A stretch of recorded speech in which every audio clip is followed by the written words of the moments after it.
ಯಾರೆಲ್ಲ ನನ್ನ ಚಾನಲನ್ನು ಸಬ್ಸ್ಕ್ರೈಬ್ ಮಾಡ್ಕೊಂಡಿಲ್ಲ ಸಬ್ಸ್ಕ್ರೈಬ್ ಮಾಡಿಕೊಂಡು ವಿಡಿಯೋನ ಪೂರ್ತಿಯಾಗಿ ನೋಡಿ.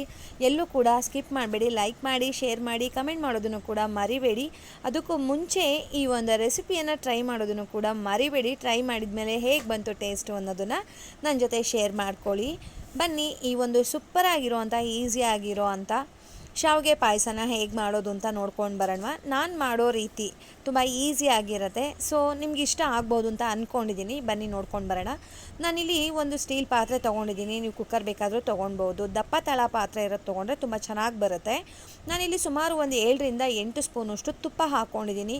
ಸ್ವೀಟ್ ಅಂದಮೇಲೆ ತುಪ್ಪ ಇಲ್ಲ ಅಂದರೆ ಅದು ಸ್ವೀಟೇ ಅನ್ನಿಸ್ಕೊಳಲ್ಲ ನನ್ನ ಲೆಕ್ಕದಲ್ಲಿ ಸ್ನೇಹಿತರೆ. ನಾನಿಲ್ಲಿ ಸುಮಾರು ಒಂದು 20 ಗೋಡಂಬಿ, ಒಂದು 20ರಿಂದ 25 ಒಣ ದ್ರಾಕ್ಷಿ ಮತ್ತು ಏಲಕ್ಕಿಯನ್ನು ಕುಟ್ಟಿ ಪುಡಿ ಮಾಡಿ ಹಾಕೋತಾ ಇದ್ದೀನಿ. ಇದನ್ನೆಲ್ಲ ತುಪ್ಪದಲ್ಲಿ ಲೋ ಫ್ಲೇಮ್ನಲ್ಲಿ ಇಟ್ಕೊಂಡು ಫ್ರೈ ಮಾಡ್ಕೊಳ್ಳೋಣ. ಕಲರ್ ಎಲ್ಲ ಚೇಂಜ್ ಆಗುತ್ತೆ. ಅದೇ ರೀತಿಯಾಗಿ ದ್ರಾಕ್ಷಿ ಕೂಡ ದಪ್ಪ ಆಗುತ್ತೆ. ಆದಷ್ಟು ಲೋ ಫ್ಲೇಮ್ನಲ್ಲಿನೇ ಮಾಡ್ಕೊಳ್ಳಿ ಸ್ನೇಹಿತರೆ, ತುಂಬ ಚೆನ್ನಾಗಿ ಆಗುತ್ತೆ. ನೋಡಿ ಈ ರೀತಿಯಾಗಿ ತುಂಬ ಚೆನ್ನಾಗಿ ಆಗಿದೆ, ನೋಡ್ತಾ ಇರ್ಬೋದು. ದ್ರಾಕ್ಷಿ ಈ ಥರ ದಪ್ಪ ಆಗಿದೆ ಅಂದರೆ ಅಲ್ಲಿಗೆ ಇದು ಕರೆಕ್ಟಾಗಿ ಫ್ರೈ ಆಗಿದೆ ಅಂತ. ನಾನು ಇದ್ರ ಜೊತೆನೇ ನಾನಿಲ್ಲಿ ಅರ್ಧ ಲೀಟರಷ್ಟು ಹಾಲು ಹಾಕ್ತಾಯಿದ್ದೀನಿ. ನಾನು ಚಿಕ್ಕ ಬೌಲಲ್ಲಿ 1 ಬೌಲಷ್ಟು ಶಾವಿಗೆ ತೊಗೋತಾ ಇದ್ದೀನಿ. ನೀವು ಇದಕ್ಕೂ ಮುಂಚೆ ನೀವೇನು ಮಾಡಬೇಕು ಅಂತ ಹೇಳಿದ್ರೆ, ಶಾವಿಗೆ ತೊಗೊಂಡ್ರೆ ಅದರಲ್ಲಿ ರೋಸ್ಟೆಡ್ ಬರುತ್ತೆ. ರೋಸ್ಟೆಡ್ ಆಗಿರೋ ಅಂಥದ್ದನ್ನು ತೊಗೊಂಡ್ರೆ ನೀವು ಮತ್ತೆ ಅದನ್ನು ರೋಸ್ಟ್ ಮಾಡೋ ಅವಶ್ಯಕತೆ ಇರೋದಿಲ್ಲ, ಫ್ರೈ ಮಾಡೋ ಅವಶ್ಯಕತೆ ಇರೋದಿಲ್ಲ. ಸೊ ನೀವೇನಾದರೂ ಬೇರೆ ಮಾಮೂಲು ರೆಗ್ಯುಲರ್ ಆಗಿರೋ ಅಂಥದ್ದು ತೊಗೊಂಡ್ರೆ ಅದನ್ನು ಕೂಡ ಲೋ ಫ್ಲೇಮ್ನಲ್ಲಿ ಇಟ್ಕೊಂಡು ಚೆನ್ನಾಗಿ ಫ್ರೈ ಮಾಡ್ಕೊಳ್ಳಿ. ಕಲರ್ ಚೇಂಜ್ ಆಗಬೇಕು ಅಲ್ಲಿ ತನಕ. ಸೊ ನಾನಿಲ್ಲಿ ರೋಸ್ಟೆಡ್ ತೊಗೊಂಡಿರೋದ್ರಿಂದ ನಾನು ಅದನ್ನು ತೋರಿಸ್ತಾ ಇಲ್ಲ. ಹಾಲನ್ನು ಹಾಕಿದ ಮೇಲೆ ಒಂದು ಅರ್ಧ ಭಾಗ ಬಿಸಿ ಆಗಿರುತ್ತೆ. ಆ ಟೈಮ್ನಲ್ಲಿ ನಾನಿಲ್ಲಿ 1/4 ಟೀ ಸ್ಪೂನಷ್ಟು ನಾನು ಅರಿಶಿಣ ಹಾಕ್ತಾಯಿದ್ದೀನಿ. ಅರಿಶಿಣ ಹಾಕೋದ್ರಿಂದ ಒಂದು ಏನು ಹೇಳ್ತಾರೆ, ಒಂದು ಎಕ್ಸ್ಟ್ರಾ ಫ್ರ್ಯಾಗ್ರೆನ್ಸ್ ಅಂತ ಹೇಳ್ಬೋದು, ಒಂದು ಎಕ್ಸ್ಟ್ರಾ ಟೇಸ್ಟ್ ಅಂತ ಹೇಳ್ಬೋದು ಪಾಯಸಕ್ಕೆ ಬರುತ್ತೆ ಸ್ನೇಹಿತರೆ. ನೋಡ್ತಾ ಇರ್ಬೋದು ಹಾಲು ಇನ್ನೇನು ಕುದಿಯೋದಕ್ಕೆ ಶುರು ಆಗುತ್ತೆ ಅಂತ ಹೇಳಬೇಕಾದ್ರೆ ನಾನು ಶಾವಿಗೆಯನ್ನು ಮಿಕ್ಸ್ ಮಾಡ್ಕೊಂಡಿದ್ದೀನಿ. ಸೊ ಇದ್ರ ಜೊತೆ ಜಸ್ಟ್ ಒಂದು 2ರಿಂದ 3 ನಿಮಿಷ ಬೇಯಿಸಿದ್ರೆ ಸಾಕು, ತುಂಬ ಚೆನ್ನಾಗಿ ಬೇಯುತ್ತೆ ಶಾವಿಗೆ. ಆದಷ್ಟು ಗಟ್ಟಿ ಹಾಲಲ್ಲಿ ಮಾಡಿಕೊಂಡ್ರೆ ಟೇಸ್ಟು ತುಂಬ ಚೆನ್ನಾಗಿರುತ್ತೆ.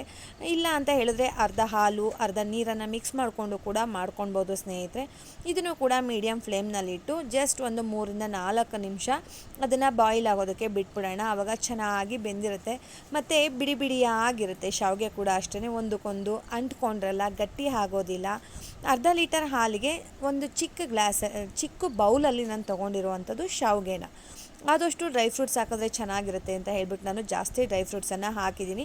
ಅದು ಕುದಿಯೋದಕ್ಕೆ ಶುರುವಾಗಿ ಒಂದು 3/4 ಭಾಗ ಶಾವಿಗೆ ಬೆಂದಿದೆ ಅಂತ ಗೊತ್ತಾದ ಮೇಲೆ ನಾನು ಸೇಮ್ ಮೆಷರ್ಮೆಂಟ್, ಅದೇ ನಾನು ಶಾವಿಗೆ ತೊಗೊಂಡಿದ್ದೆ ಅಲ್ವಾ, ಆ ಬೌಲ್ ಮೆಷರ್ಮೆಂಟಲ್ಲಿನೇ 3/4 ಭಾಗ ಹಾಕ್ತಾಯಿದ್ದೀನಿ. ನಾನು 1 ಭಾಗ ಹಾಕ್ತಾಯಿಲ್ಲ, 1 ಬೌಲ್ ತುಂಬ ಹಾಕ್ತಾಯಿಲ್ಲ ಸಕ್ಕರೆನ, 3/4 ಭಾಗ ಹಾಕಿದ್ದೀನಿ. ಸೊ ಅಷ್ಟಕ್ಕೆ ಸಾಕಾಗುತ್ತೆ ಸ್ನೇಹಿತರೆ, ಅದೇ ಸ್ವೀಟ್ ಆಗುತ್ತೆ. ನಾನು ಕಡಿಮೆ ತಿಂತೀನಿ ಅಂತ ಅನ್ನೋರು ಸ್ವೀಟನ್ನೇನಾದರೂ ಒಂದು ಅರ್ಧ ಬೌಲ್ ಹಾಕ್ಕೊಂಡ್ರೂ ಸಾಕು ಸ್ನೇಹಿತರೆ, ಸ್ವೀಟ್ ಬಂದ್ಬಿಡುತ್ತೆ. ಸಕ್ಕರೆ ಹಾಕಿದ ಮೇಲೆ 1 ನಿಮಿಷ ಅಥವಾ 1.5 ನಿಮಿಷದೊಳಗಡೆ ಕುದಿಸ್ಕೊಂಡ್ಬಿಟ್ರೆ ಸಕ್ಕರೆ ಎಲ್ಲ ಚೆನ್ನಾಗಿ ಕರಗುತ್ತೆ ಸ್ನೇಹಿತರೆ, ಚೆನ್ನಾಗಿ ಶಾವಿಗೆಗೂ ಹೊಂದ್ಕೊಂಡಿರುತ್ತೆ. ನೋಡ್ತಾ ಇರ್ಬೋದು ಪೂರ್ತಿಯಾಗಿ ಕುದಿಯೋದಕ್ಕೆ ಶುರುವಾಗಿದೆ. ಈ ಟೈಮ್ನಲ್ಲಿ ಕರೆಕ್ಟಾಗಿ ಶಾವಿಗೆ ಬೆಂದಿದೆ ಅಂತ. ಸೊ ಸ್ಟವನ್ನು ಆಫ್ ಮಾಡಿ ಲಿಡ್ಡನ್ನು ಕ್ಲೋಸ್ ಮಾಡಿ ಇಟ್ಟಿದ್ದೀನಿ. ಇದು ಸ್ವಲ್ಪ ಬಿಸಿ ಇರುವಾಗಲೇ ತಿಂದರೆ ತುಂಬ ಚೆನ್ನಾಗಿರುತ್ತೆ. ಒಬ್ಬೊಬ್ಬರು ಕೋಲ್ಡ್ ಆಗಿರೋದನ್ನು ಇಷ್ಟಪಡ್ತಾರೆ. ಸೊ ತಣ್ಣಗೆ ಮಾಡಿಕೊಂಡು ಕೂಡ ತಿನ್ಬೋದು ಸ್ನೇಹಿತರೆ. ನಾನಿಲ್ಲಿ ಮೀಡಿಯಮ್ ಆಗಿತ್ತು, ಪೂರ್ತಿ ಬಿಸಿನೂ ಇರಲಿಲ್ಲ ತಣ್ಣಗೂ ಇರಲಿಲ್ಲ. ತುಂಬ ಈಸಿಯಾಗಿ ಟೇಸ್ಟಿಯಾಗಿ ಮನೆಯಲ್ಲಿ ಇರೋವಂಥ ಇಂಗ್ರೀಡಿಯೆಂಟ್ಸನ್ನೇ ಉಪಯೋಗಿಸ್ಕೊಂಡು ಮಾಡಿರೋ ಅಂಥ ಶಾವಿಗೆ ಪಾಯಸ. ಬಾಯ್ ಸ್ನೇಹಿತರೆ.